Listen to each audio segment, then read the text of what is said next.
Magandang gabi mga kahuwan. Narito na ang latest Pag-asa weather update today. Narito ang weather update sa araw ng Huwebes Santo, March 28, 2024. Wala pa rin naman tayong binabantay anumang low pressure area or bagyo sa loob at labas ng ating Philippine Area of Responsibility. Pero itong easterlies or yung mainit na hangin na nanggagaling sa dagat Pasipiko ang umiiral dito sa buong bansa natin. Dahil dito, asahan natin makakaranas tayo ng mainit na panahon na may mga tsansa pa rin ng localized thunderstorm lalo na sa hapon at sa gabi sa buong bansa natin.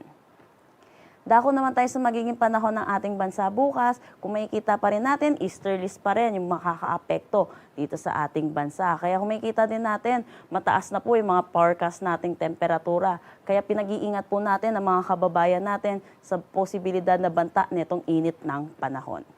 Ang agwat ng temperatura sa Metro Manila ay 25 to 34 degrees Celsius, Lawag 24 to 32, Baguio 17 to 27 degrees Celsius, Tugigaraw 23 to 36 degrees Celsius.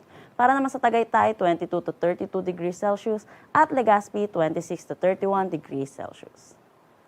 Gayon din dito naman sa Palawan, Visayas at Mindanao, makakaranas naman din sila ng maaliwalas pero mainit na panahon na may mga tsansa pa rin din ng mga localized thunderstorm lalo na sa hapon at sa gabi.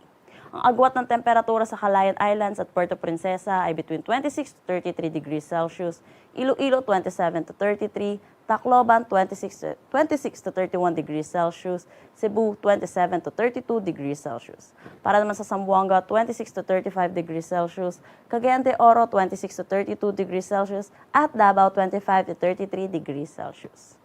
Wala naman tayong nakataas na anumang gale warning sa anumang seaboards ng ating bansa.